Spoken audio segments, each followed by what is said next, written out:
Hari Om, Hari Om, Hari Om.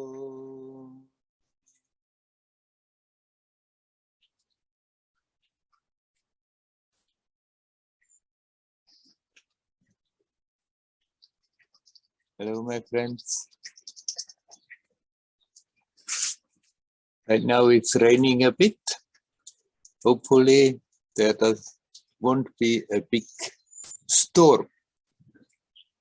Found a spot where I'm reasonably safe, but if it storms and rains, then it's over.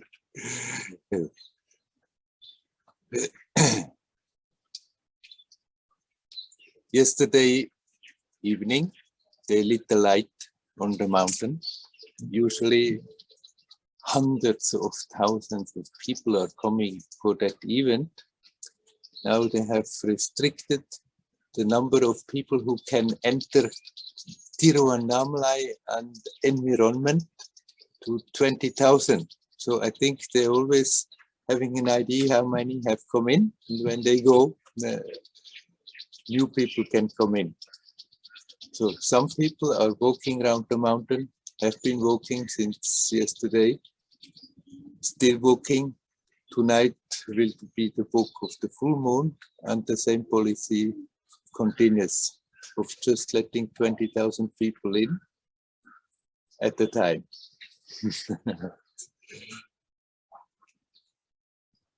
But still, at least the celebration is there, in spite of all the rules and the measures that they are taking.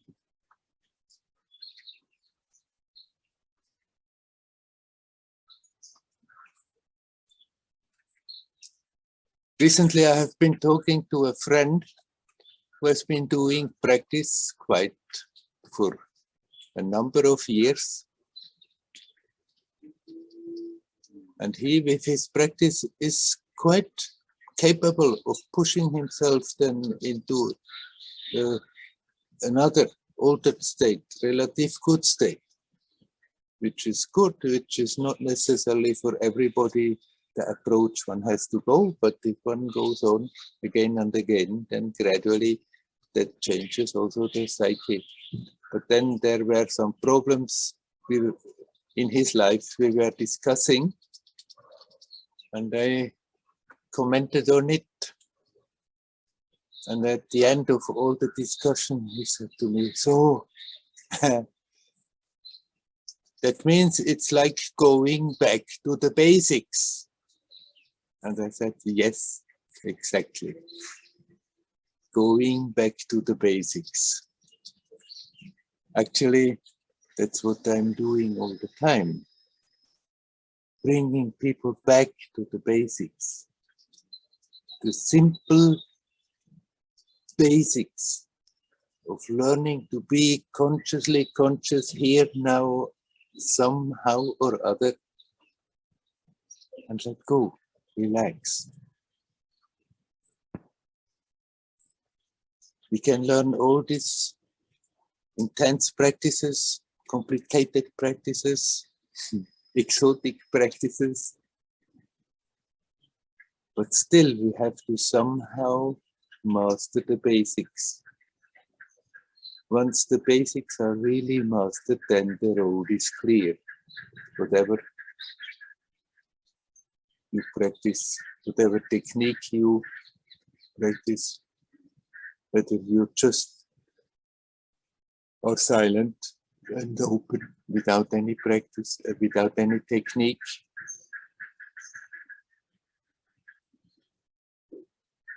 The basics is that we have to master. The basics means that we have a good look at ourselves and see how we are disturbing that natural being in the present is being obstructed by our mental activities, by our emotional reactions, by the stuff that we are getting so involved in and worried about. And the job is really to see all that and learn to let go, not to be attached to all that, not to obstruct that natural, basic, peaceful beingness, peaceful and joyous beingness.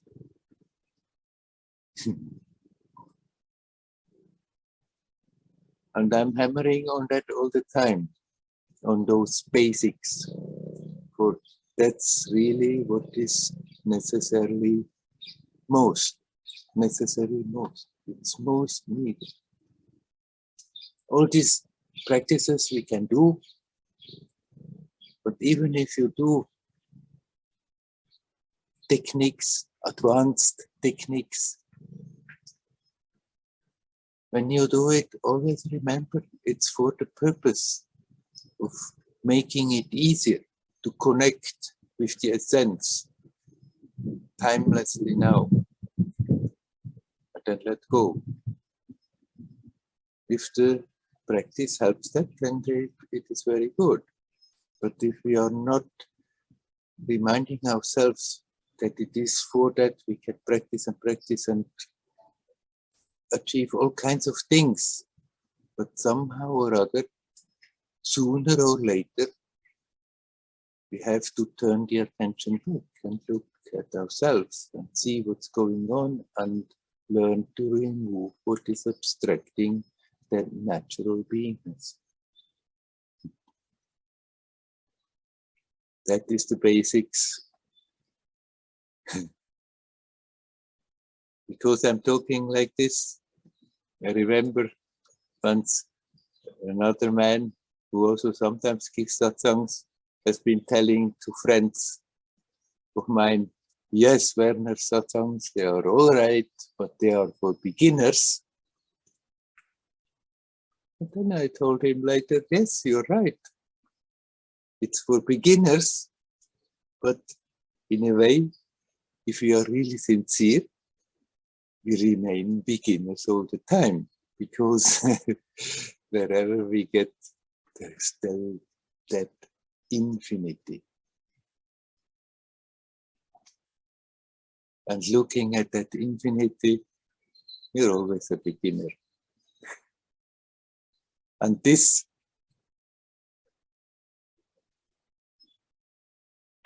basics I'm insisting on, this is for beginners, for people who have done some work, and for so-called advanced sadhaks, it's always the same. If we don't master that, then we are missing the main part. Even if we get some success in our practices, can get into states, can develop certain abilities. If the basics are not mastered, then it may even become more difficult.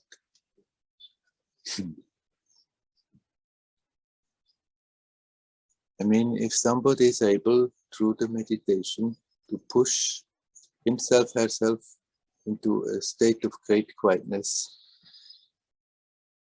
then it is useful. And if somebody comes back to that again and again and again, gradually, automatically, it will have its effect and change the mechanisms that are there, that are disturbing, the destructive mechanisms.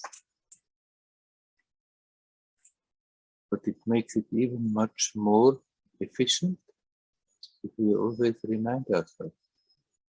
Okay, it's very nice if I can have those peaceful states, but it's a state that comes, it's there for a moment, it goes, I'm pushing myself into it with my practice, but what is needed to have that vigilance, to look at oneself, also when you are not practicing, to be honest with oneself.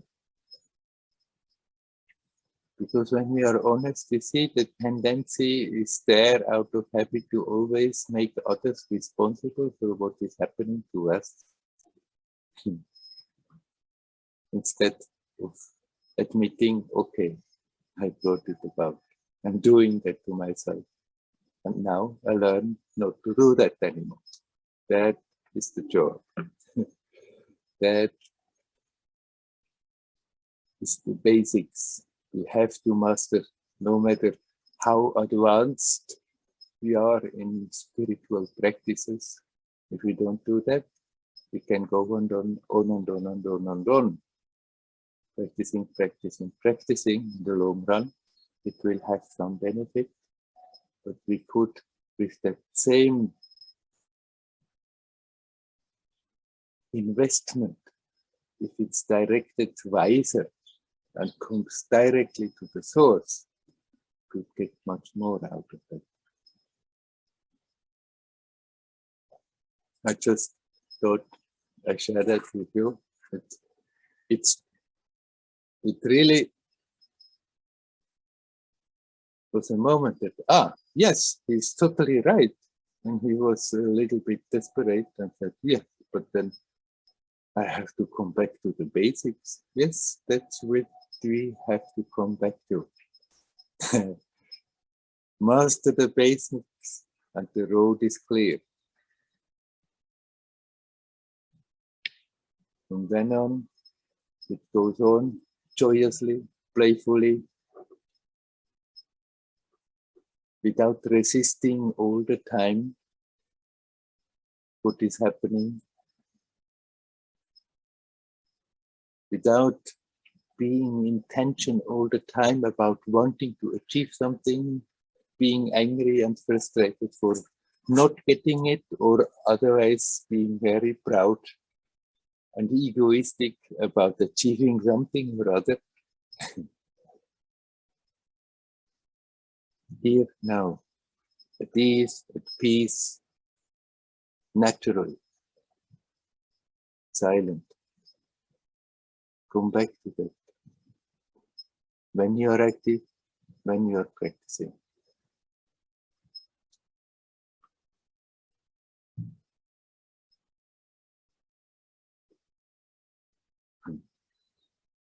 That leads me to a question I have discussed, or I have not much discussed. That friend wrote to me about, previous, they were capable of doing a lot of Satsang, and now they are not doing it. They have a conflict with it, but then another teacher has said, one should not make an effort to practice because it misleads. No, the one who makes effort has to disappear. And so at the end, there is a bit confusion about practicing, making an effort. Who is making an effort? Should one make, or is it not useful at all? It has been discussed a lot, that question, in recent times. And there is a lot of teaching going on that you should not make any efforts. Let it happen. If it happens by itself, then practice. If it doesn't happen, don't practice. Don't try anything. Don't do anything.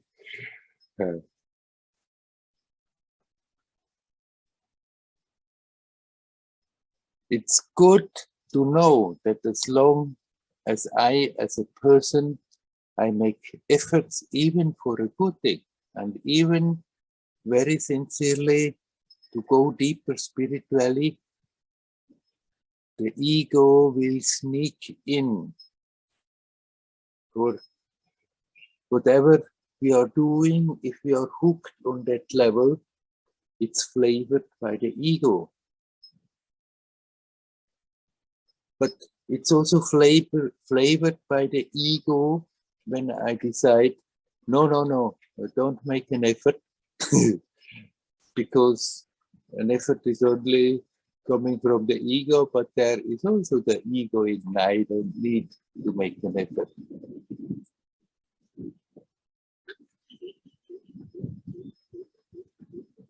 Make an effort knowing that you need not achieve anything. Make an effort knowing that it helps us to see, to become more alert. It gives insight.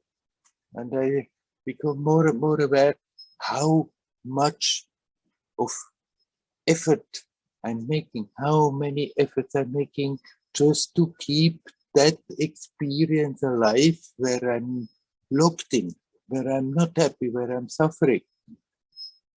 We keep on creating and recreating that cage, that reality. And we make a lot of effort to do so without being aware of it. And there's absolutely nothing wrong to make an effort to become more alert, to become more aware.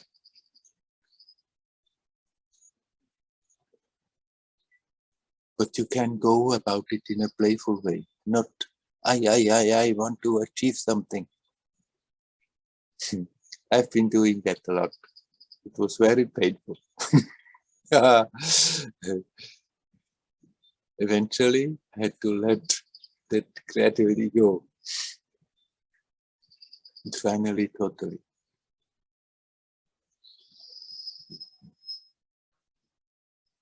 No, you can make your efforts, but make it playfully. Make it with the awareness this effort is not like an investment. It's not a business. It's not that I make efforts and after that I get my reward for it. Served on a nice platter called enlightenment or awakening or whatever. No, the effort is to become more aware what's going on. It gives insight if we make the effort in a good spirit, in a proper way. So don't be afraid of making efforts, but you can also relax in between. It's not that you have to make effort. And the more we learn to go about playfully, the less it looks really like an effort. Still, the mind needs to get pushed time and again a bit. Okay, now, instead of doing some kind of or other of things that is just pulling my attention away to escape from the confrontation with the self, with the mind, with the person, with looking what's going on there, just go for it. But go for it in a harmonious way. Don't push yourself on and on. Practice until you are so angry and frustrated that you throw it all away. Each one find for themselves the proper balance between withdrawing, letting the world be, letting the mind be, letting all the worries be, and be here now, quiet, relaxed, and open as good as we can. The balance between that and between going out, being with people, having a fun time. Just remember, also there, this is momentary appearance. Bring the attention to that which makes the experience possible as good as you can.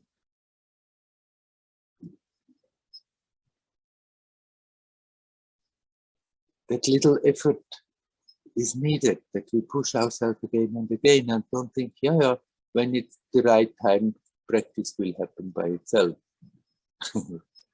Then once in a while we sit down and feel good about it, but it doesn't have the value and the power of somebody who is practicing regularly. We still can increase in times where we have more time, where we have more energy, where we feel like doing more. We can decrease when it's getting more difficult, finding the time when we just don't have the mood for it, but keep it on in spite of that to some extent. It is very helpful. It gives that current underneath that is always there that makes it easier to be alert in our daily life. be aware, to watch what's going on and learn to detach from them, learn to let go from it, learn to let it go. All that stands in the way from naturally being here now. So, don't be afraid of effort, but don't overdo the efforts. Go about it as playfully, as lightly, as cheerfully as you can.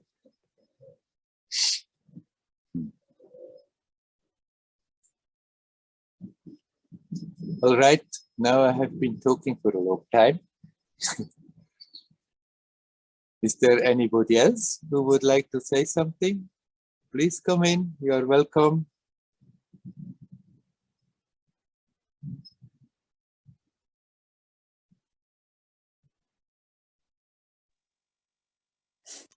Hello, Werner. Hello, Daniel. Nice to see you. How is the weather in Tiruvannamalai? I hear there's a lot of rains. Lots of rains. Oh, you haven't been in the beginning. I said it's just raining now. And I hope it's not coming a big storm. Yeah, our garden is one big lake. It's all water. It's quite an adventure to get out until you come to the paved road. Yes, there is a lot of rain. Yeah. Okay, I hope you survive. Oh yes, I mean, we are not in danger.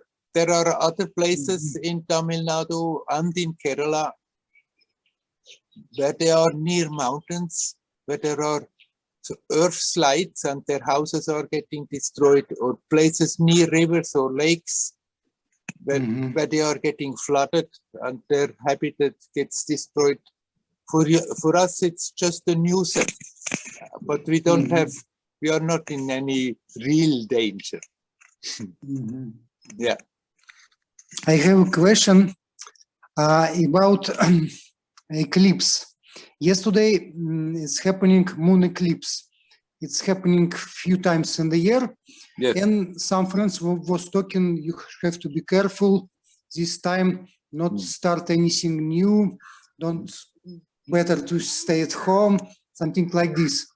And I was thinking maybe I should be aware, and I was meditating in the morning, then meditate a little bit noontime.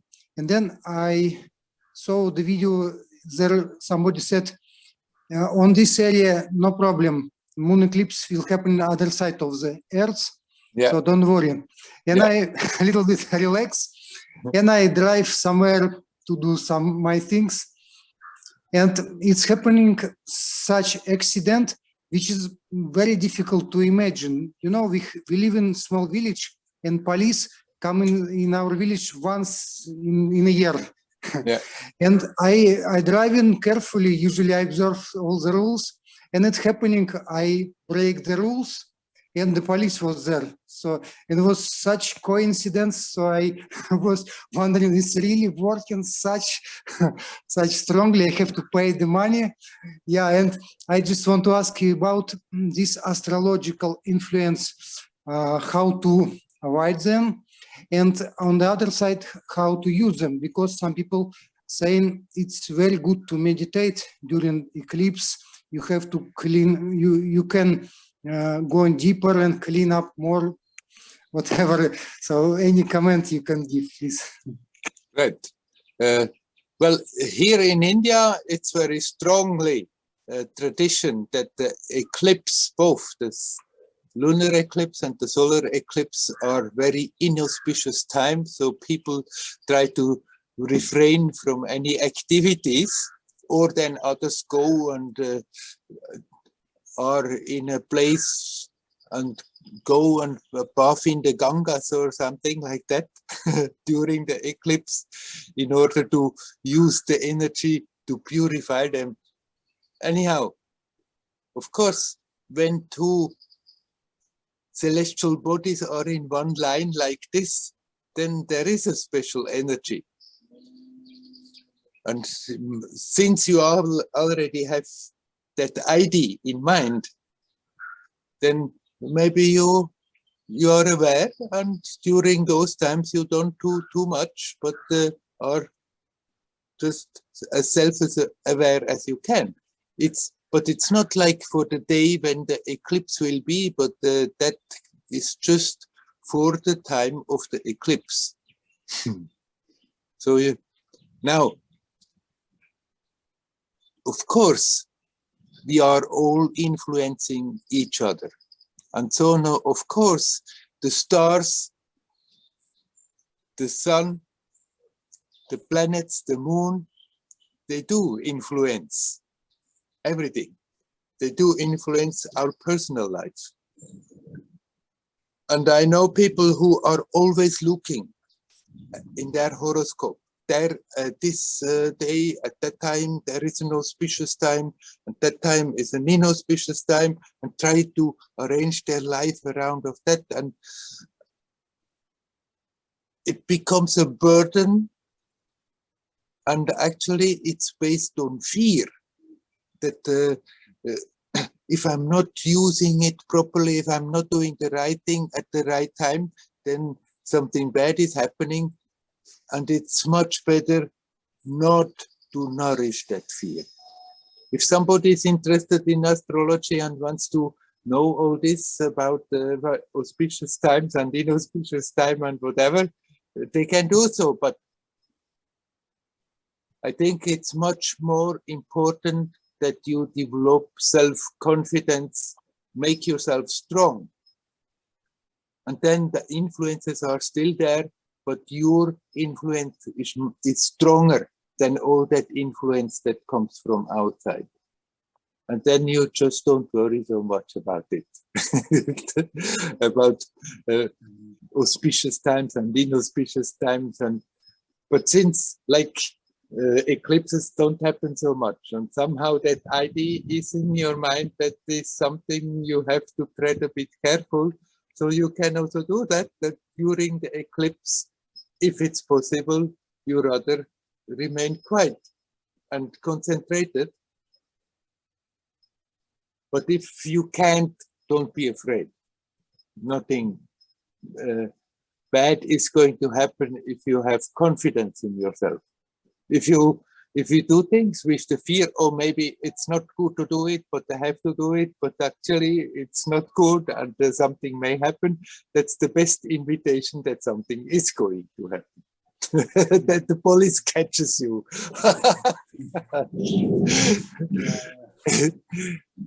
Yeah, my thoughts pull these actions to me somehow, maybe. Yeah. Self-confidence is more important. That you make yourself stronger and stronger and stronger, and more tune into the cosmic strength. The same strength, the same source of cosmic strength that also is making the planets and the stars move.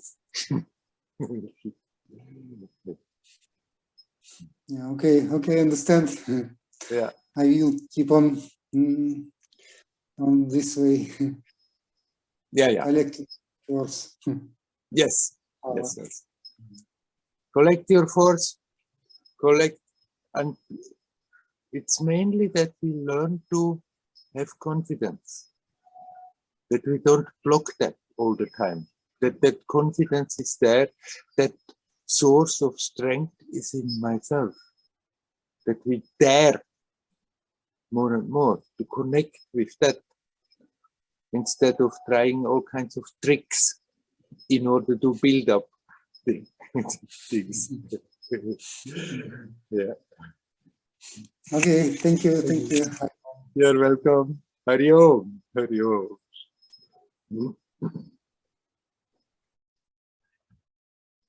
Is there anybody else who would like to talk? Yes. Hi. Hello. Hello, Leona. I have a question. I have so Leora. many questions. Leora Lila. Yeah. Yeah. I have so many questions, but now you said something which was like, yeah, I'm wondering. You said you need to have the courage to connect. Yes. That's what you said. Need So, to have the courage to connect with that source of power that is in you. Yeah. So why would I need courage to do that? I mean, you know, if I assume that maybe in order to live accordingly, I have to let go of many habits and beliefs and opinions and whatever, yeah, which have supported me less or more until now. So, and letting go needs courage, of course. I wonder if this is part of the answer, so-called. Why would I need courage? Yes, that's actually a good question. Why would I need courage for something that should be totally natural? Right. It is simply because we have been brought up to rely on the... Ilana, please turn your microphone off.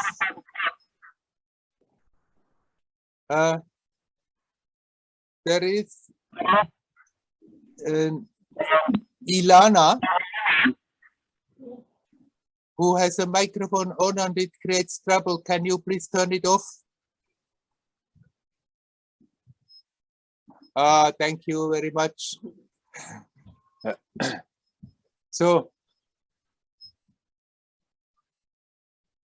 it should be totally natural that we connect with the source of power that is in us, but somehow we have been brought up to always look for support, for help, for something that is making my life secure from somewhere except in ourselves.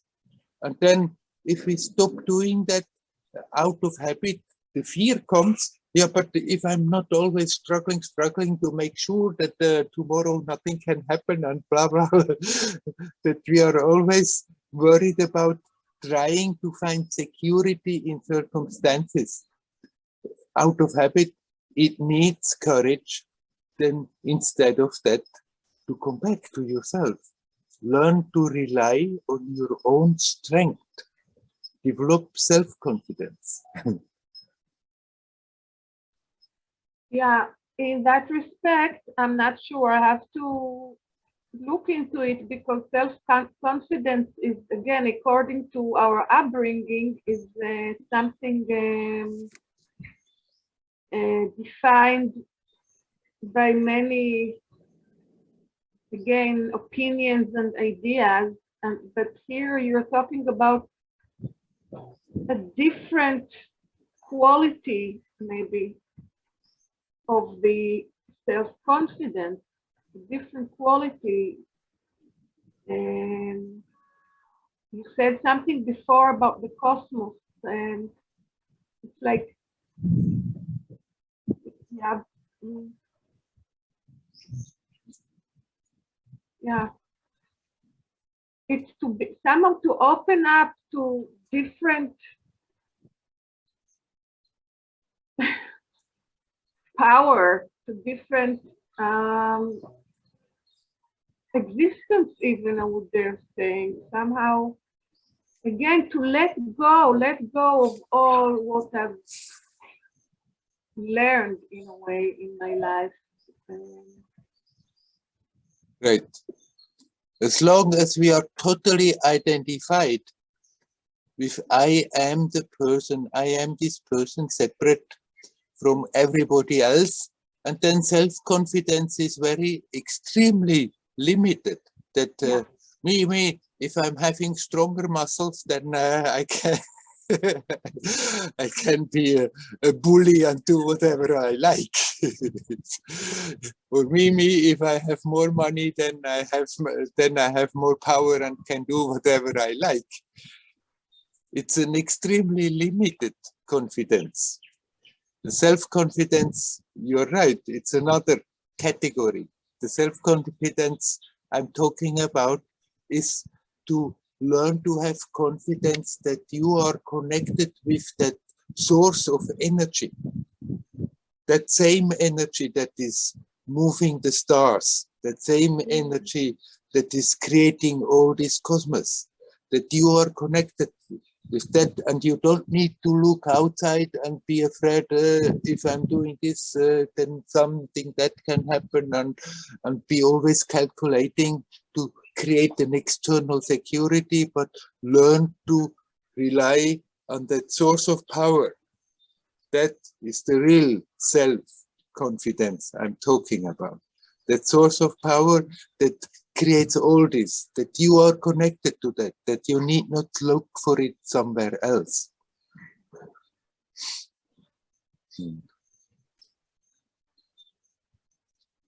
Yeah, so okay to make mistakes and then just let go of all the inner talk, inner speech about it, and apologize if I have to apologize to somebody. Otherwise, just forget it and just make even more bigger mistakes, which maybe create some kind of uncomfort or danger even, up to a point, of course. And Sure. then just trust, maybe trust, or you don't use this word so much, trust. That fear that we could do something wrong is also always connected with that total identification with the me person, that if I'm making a mistake, then either I'm getting a negative feedback from my surroundings, or maybe if I think in spiritual terms, then I'm not getting ahead spiritually, falling again, and me. Yeah. And if you learn to rely in your connection, that you are in tune, actually, naturally, with that cosmic harmony, with the power that moves the cosmos, that moves the stars, that then you just naturally go about your daily life. And sometimes you make blunders, so what? Then you make them out, or when you desperately try not to do them.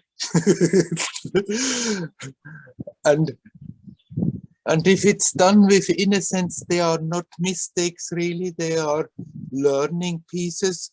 And if we have created some damage somewhere, then we can often go and, as you said, you can go and apologize if it's necessary. Or maybe nothing needs to be done, and we just learn, there in such a situation, I can very well do it differently. Yeah, right. It's very beautiful, like the dance of the stars. I just recalled this morning I saw the rainbow. Yeah, nice. Yeah, beautiful. Yeah, okay. Okay, shall we leave it at that? Thank You're you. welcome. You're welcome. Mario. Is there somebody else who would like to come in? Please come in. You're welcome.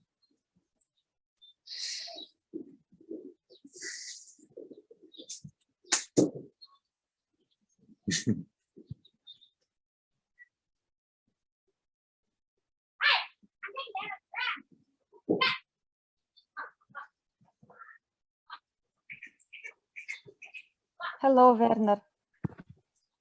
Hello. Hello. Hello, Nelly. Hello, Werner. Now I see you. Hello. Hello.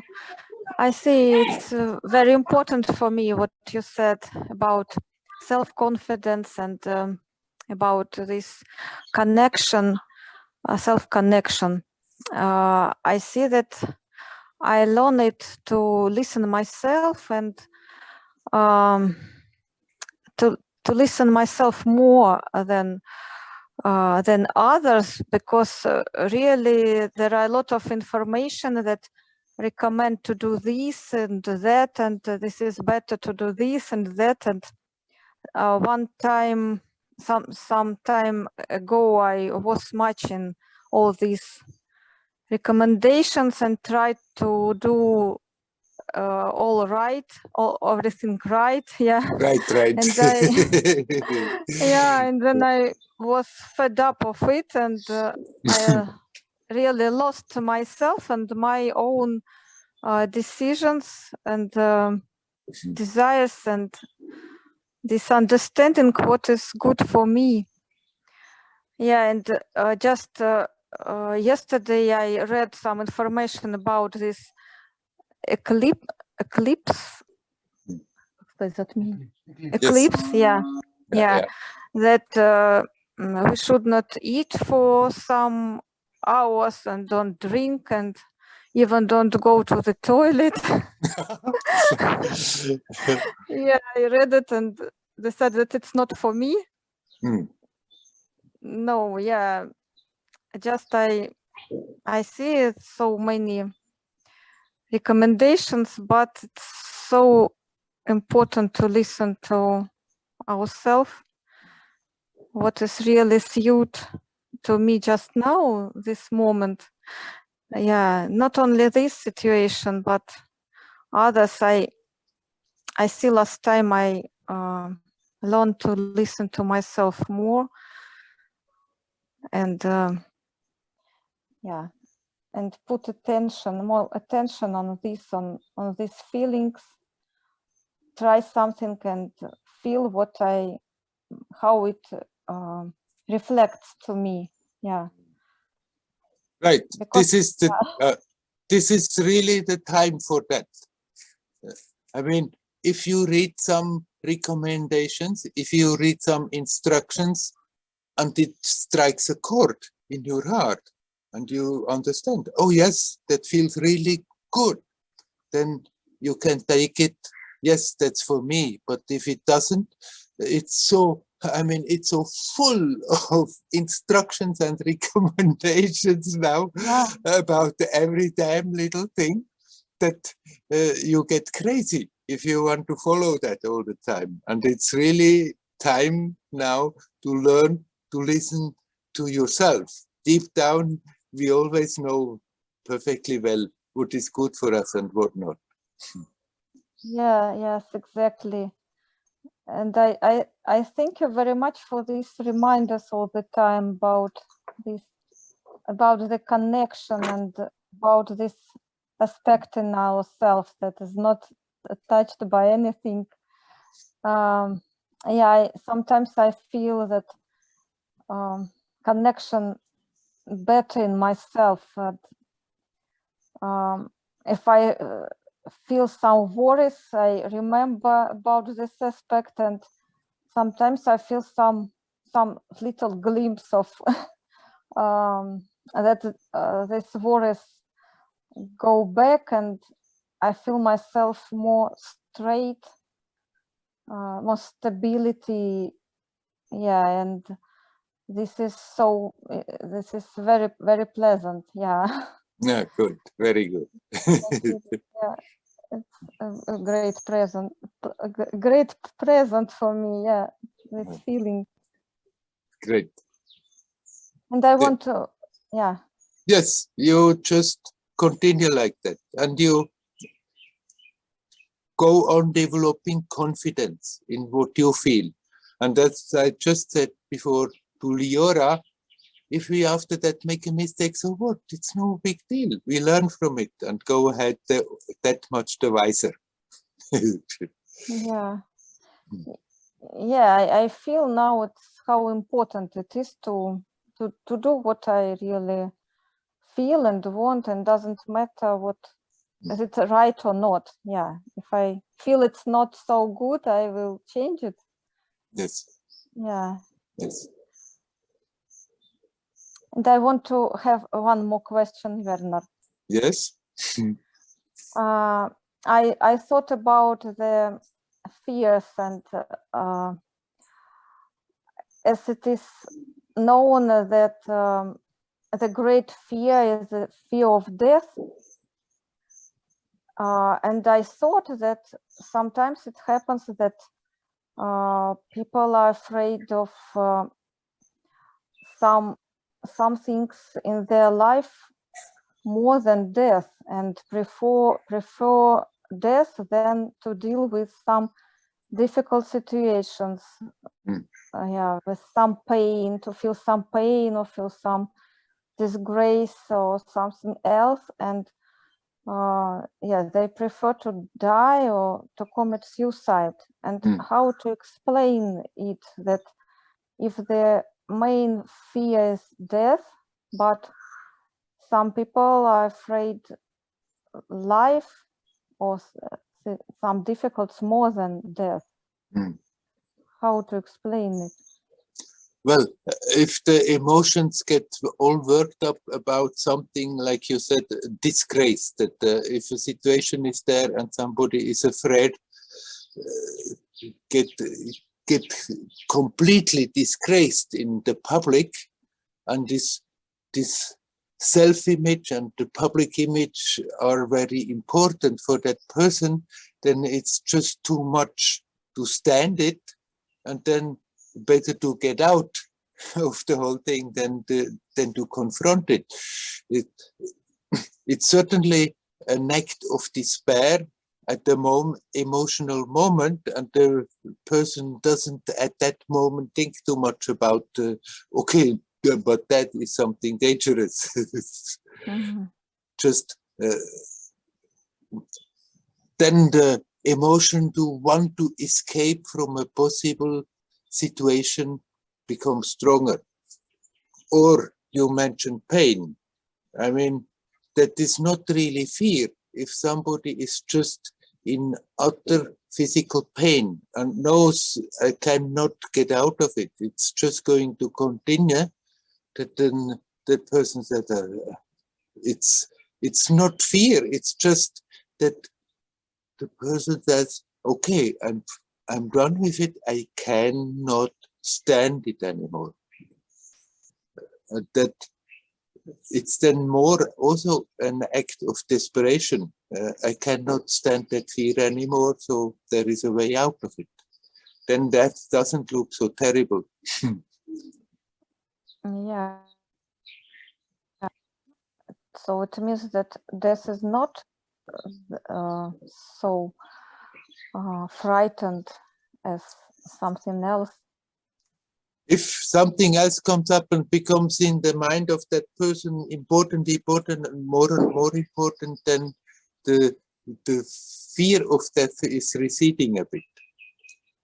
But it's generally all over the world that fear is enormous of that, and the other fears are usually somehow connected to it, because death means annihilation or losing something, anything that disturbs our image of how the world should function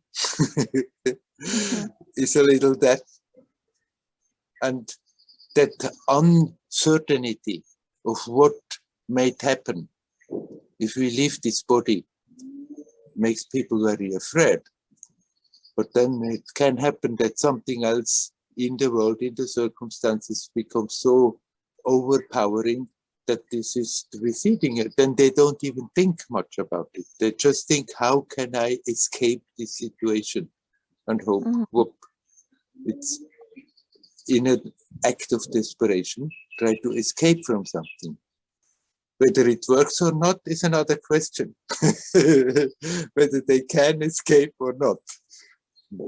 For the moment, yes.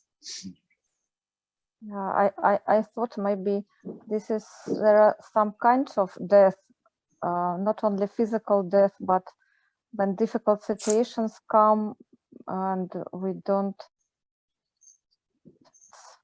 like some kind of death to meet, to face these difficulties. Maybe this is some kind of death. Yes, the difficult situation itself, you cannot say. Death is not something wrong. It's not something dangerous. Symbolically, in India, we have the act of creation personified by the three gods. The Brahma, the creator, Vishnu, who keeps the things up for some time, and Shiva, who keeps on destroying everything. And then somehow people think, oh, but Shiva, some people think, but Shiva, he's a terrible god, he's destroying. But this is the act of this, of life, of living. And if we learn to let go, even that is a little death. That means we let go something that we have been holding on to and thinking it's important, that's the reality, and then we let it go and we see, it's still going on, our life. And actually it's easier if we have let go. And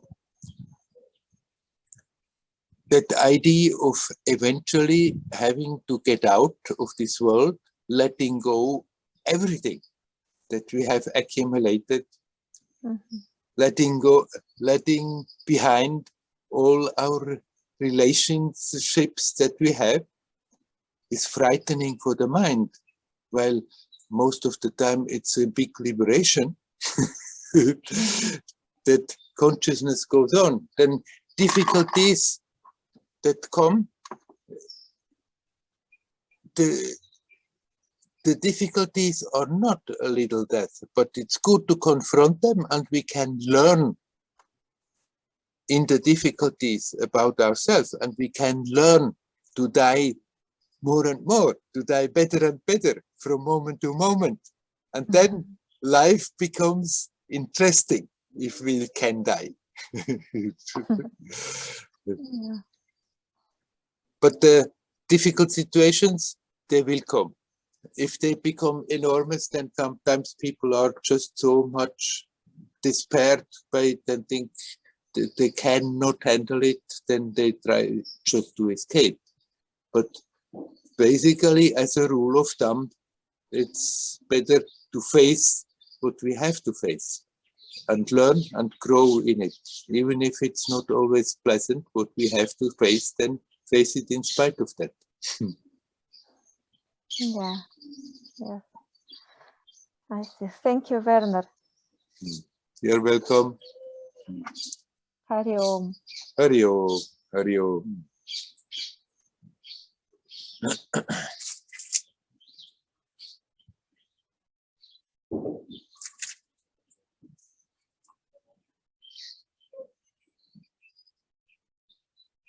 Is there anybody else who would like to talk?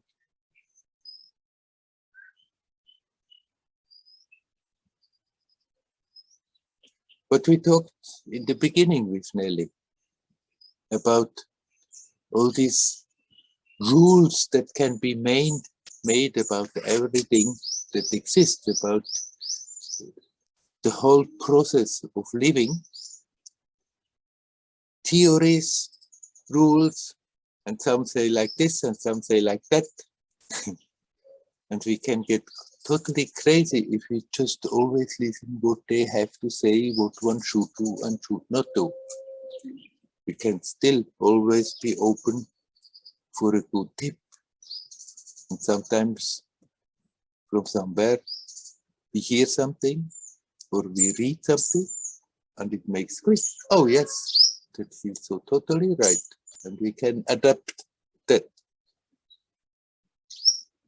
But we have to learn to rely on our own capacity to feel what is at this moment the right thing to do or not to do. This is the time for that. Because of that overload of the information, even that much the more, because so much information and contradictory information, one can get totally crazy. And if we always look what is being said about this, what is being said about that, then instead of getting freer and freer, we are getting more and more dependent. In olden times in India, that was a different situation. And those who were interested in somehow progressing spiritually, they had strict rules. I mean, there were always the others who went their own ways. The ascetics, the yogis who went out of the society and went their own ways. But those who were in that ancient society, they had their life very much ruled. In the Puranas, you will find that the whole day is being prescribed what you have to do, how to get up, how to get out of your house, what to do in order to, where to go to relieve yourself, and then how to wash you, what to do to be ready to get some food, to eat food, to how to practice. Everything was so totally ruled. And those who followed that strictly, that was just their way of being conscious. It's also a way of being conscious. If you have 100,000 rules that tell you what to do and what not to do, and then you're careful to do so. That was another time, another situation, another spirit, another mentality. The essence of what they did was still that through following all those instructions, they had to be very alert, and that alertness was making them conscious in the present. But this is so totally a different time. It's time that we learn to wake up, that we claim our own divine essence as our beingness, as our own being. It's time that we start to feel for ourselves instead of always looking for answers everywhere else. By all means, those who like to read spiritual texts, read them. They are inspiring, and often a good pointer comes. But still, if we are watching ourselves, then if we are honest, we see totally what's going on, and then we can learn to deal with that and develop more and more that trust in our own feelings, in our own intuitions more than feelings, where the life is going along, what is right for us. We can trust it, of course, if there come ideas that I want to be destructive, that I want to harm others unnecessarily, there we can be sure, something else has been creeping in. Because if we are natural with ourselves, we are in harmony with ourselves, and so we are in harmony also with the whole surroundings.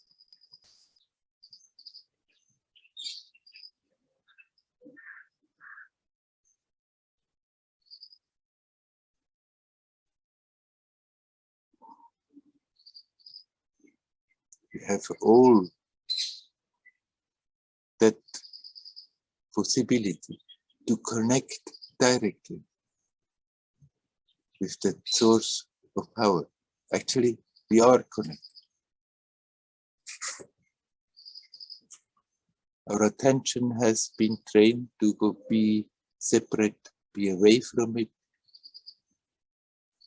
But it is the time that we learn to consciously connect. And less, always await support from somewhere in order to feel secure, or in order to have the idea, this is the right thing, this is not the right thing to do.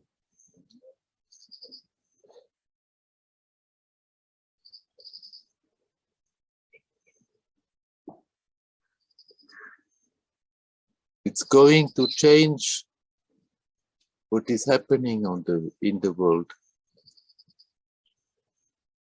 And the more we learn to be self-confident, the smoother we will shift over.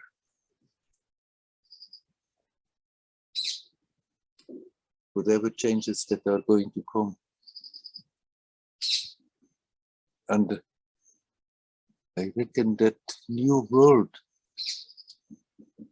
that is coming out of this is exactly built up that everybody starts to directly feel and connect that harmony with the divine and mainly act out of that.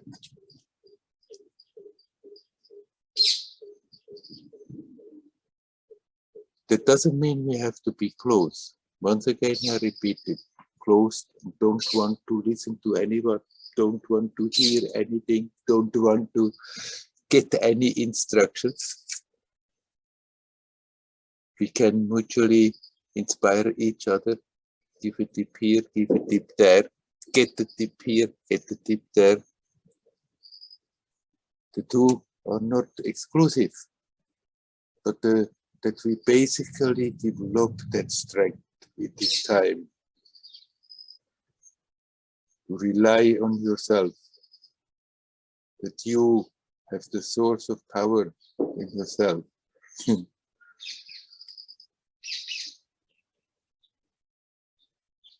That guides you, that connects you, that shows you what is right and what is wrong. Sometimes it may lead you into difficult situations because those difficult situations help you to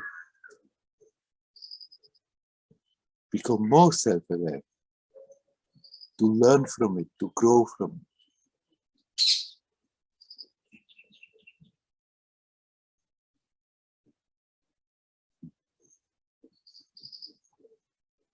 Okay, let's stop with that. Is there anybody else who would want to come in? Please come.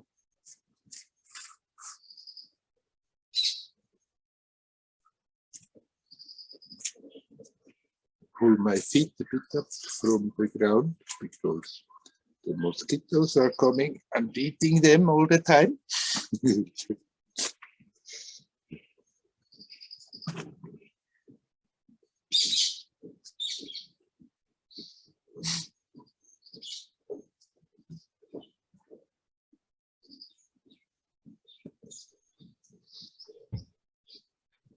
Hello again.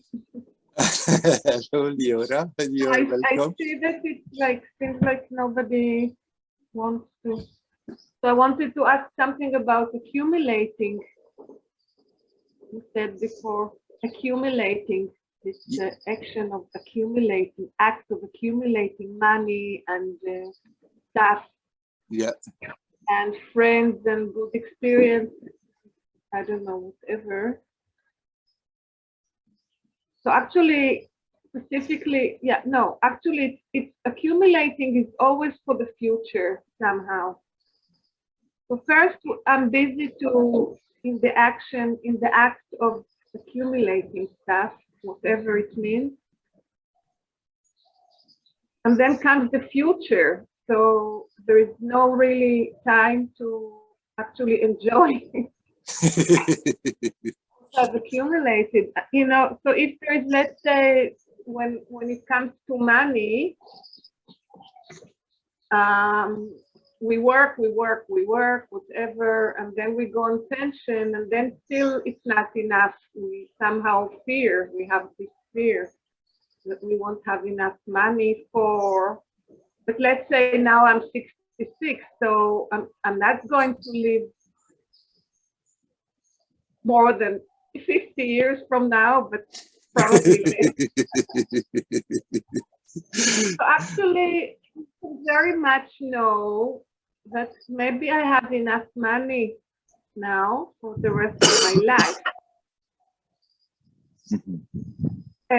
So I actually worry less and less about money, but there are other things, not so much worry, but thinking of what I want to, maybe I want to buy a new dress, for instance. So I spend time thinking about it and planning it.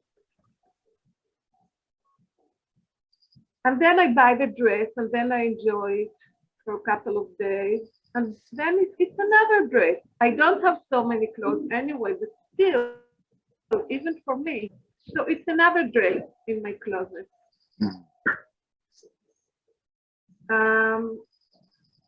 It's funny because there is no present, there is no here and now. There is all the energy that I invest in getting what I want. And then, as I said, it's already the future. Well, it's for the now also, but with the idea that we have accumulated, that we have developed in the past, that in order to be really happy, I need this, I need that. Yes. And holding on to that idea that I need so many things in order to be happy, there's nothing wrong. Enjoying the little joys that the world can give, but it's good to be detached from it and knowing the happiness is not coming from the new dress. It's not coming from accumulating more money. If you happen to get money and then you don't have to worry about it, so it's fine. That nothing wrong that you have some money, but to think that my security and my happiness is dependent on that, then there we are in trouble. Your security and your happiness comes out of yourself. And if you are aware of that, then you just play with the circumstances. But then you also want to buy more and more and more and more stuff that the cupboards are bursting with. With them, and you don't know what to do with it because that idea recedes that I need this in order to be happy. Yes, and I'm talking specifically, let's say for me, something I really spend my time with is my garden, and then I spent a lot of time planning what I want to plant and where, and then I can spend, I will also want to buy new plants all the time. And then I feel that even that, which is absolutely so positive for everyone around me, also my neighbors, and there's nothing bad, I mean, to do my garden, and it's colorful and beautiful.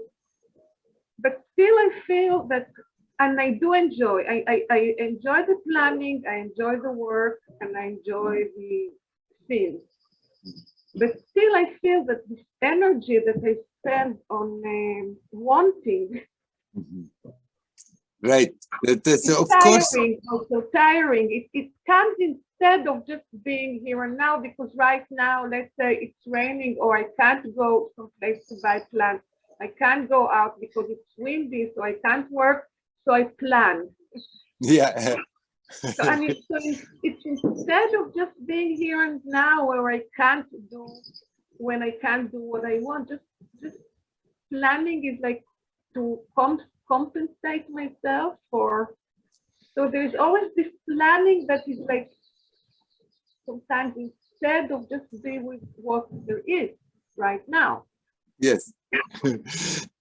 When I say to be in the present, then that doesn't mean on the practical level we cannot think of the future and make some plans.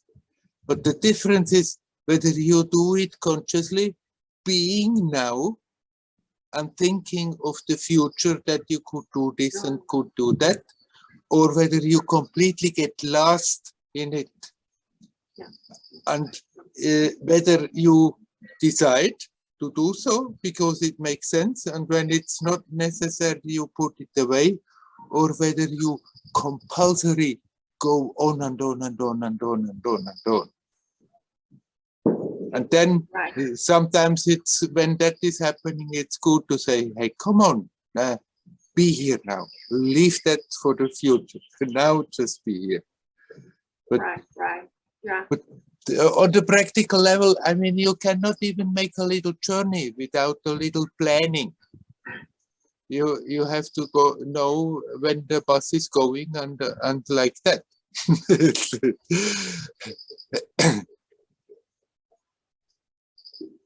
But you can be here. Decide, okay, now I'm thinking about this, and then make some plans. And then the openness also has to be there. They may work out or they may not work out. And if they don't work out, so what? If we are getting totally crushed, if our plans are not getting worked out, then it's because we take it again as a person, as an ego, totally serious and get attached to it. It always depends with what mood, with what attitude you are doing it. If it's compulsory and out of total attachment, then it's a pain, and it will bring pain all the time. If you go about it just somehow playfully because you like gardening, then you plan your garden. Then if you can be detached from it, then there is no problem in it. But if you feel that it's pulling you away from being conscious in the present, then you stop it again and say, hey, come on, this is more important. Here now, relaxed, and then the future comes all by itself, and when that is the present, I'll take care of it. Right, thank you for reminding me. Yeah. You're welcome. Thank you.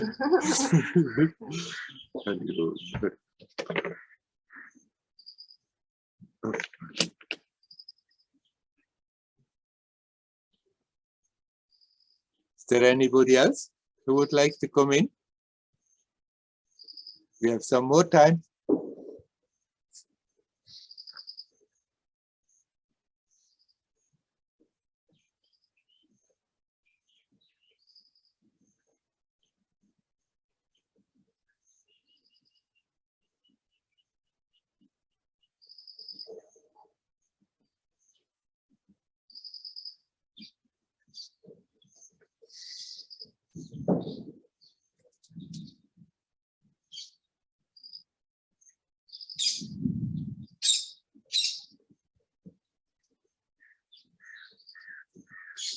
Coming back to the second part of Nelly's talk about fear and fear of death.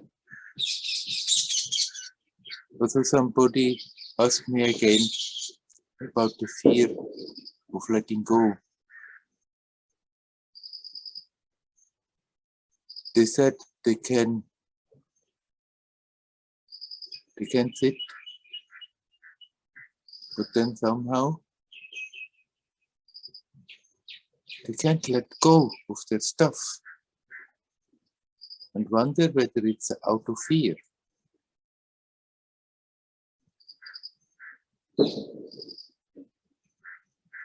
And of course, fear is involved. On one hand, from within, from the self, comes the call, hey, come on, stop running and running here and there and looking for fulfillment somewhere. Turn back from home. Let go and be in your natural state of happiness and fulfillment. And then the habitual part, the person doesn't want to give up.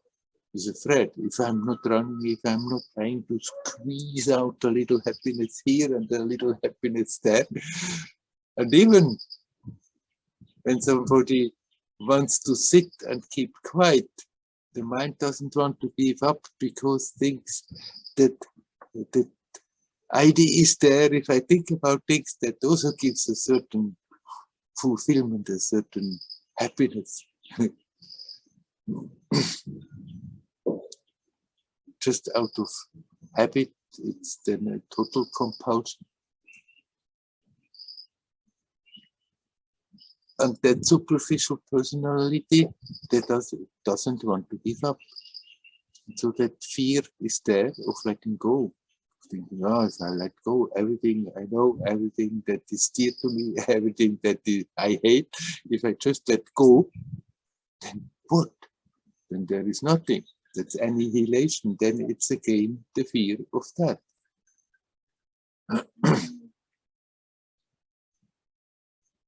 And it's good if that comes. And really, if one starts to let go and that feeling of fear comes, that we learn to confront it and accept, okay, come here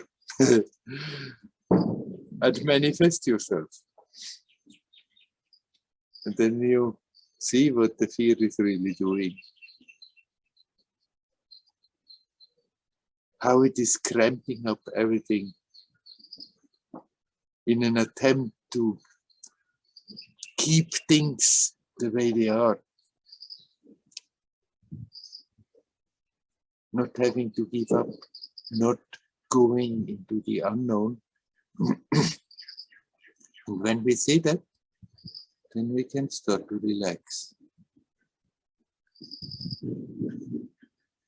Sometimes it may be good to a moment a bit control, attempt to control, but then it's more a matter of relaxing. It's not that we have to go deeper by way of control, controlling the mind, and pushing deeper or pushing, getting more expensive by way of control. It's if it's swirling a bit too much a moment, control may not be bad, but then you let go and relax. And it's by way of relaxing that also that resistance built on fear of the unknown, fear of letting go, is gradually going away.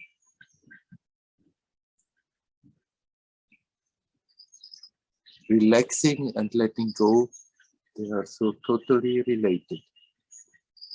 Relaxing physically makes us capable of relaxing energetically. If we relax physically and energetically and we have stuff that has been going on in our mind and we feel there is that tension in our psychophysical manifestation, in this whole thing that is there. When you relax physically and energetically, you feel, you can start to feel like some tension is simply flowing out of it. And when you feel that, then you feel also that what you have been holding on to, you can let go much easier.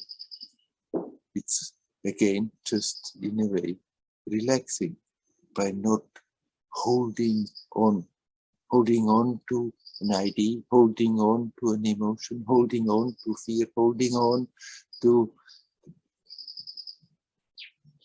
that which prevents us from consciously shifting our experience from a small, limited being to that awareness that you are a divine being connected with everything. You are not separate, but you are complete in yourself. That fear is so totally unfounded That fear that holds us back from letting go is holding us back in a state where we feel always insufficient and not complete, and something is lacking, and I have to do this in order to be happy. That fear that doesn't want to let that go is keeping us in that state where we are a lot of the time in pain and suffering. The letting go makes us aware. Hey, come on, it's already here. You're complete in yourself. You are the source of your happiness. There's nothing to fear about. Letting go liberates you from all unnecessary ballast. In the context what Leora said, that doesn't mean we have all to become sannyasin who live on the road, sleep on the road, and have no possessions. You can play your game in this world, in this life.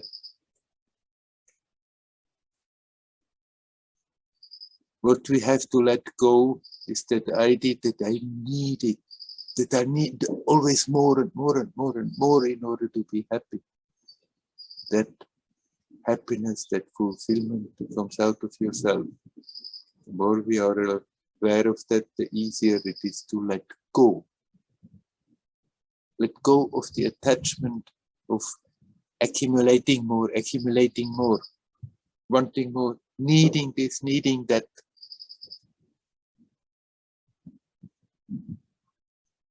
The more we let that go, the more also the mind gets quieter, it's less restless. And then when one comes back and has nothing that disturbs and just sits quietly for oneself, it's getting easier to let go that attachment to the mind itself and just be.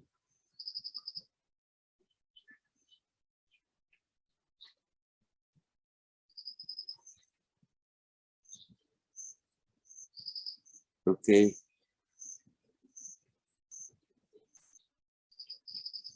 I will stop the official part of the satsang for today. Hari Om, Hari Om, Hari Om.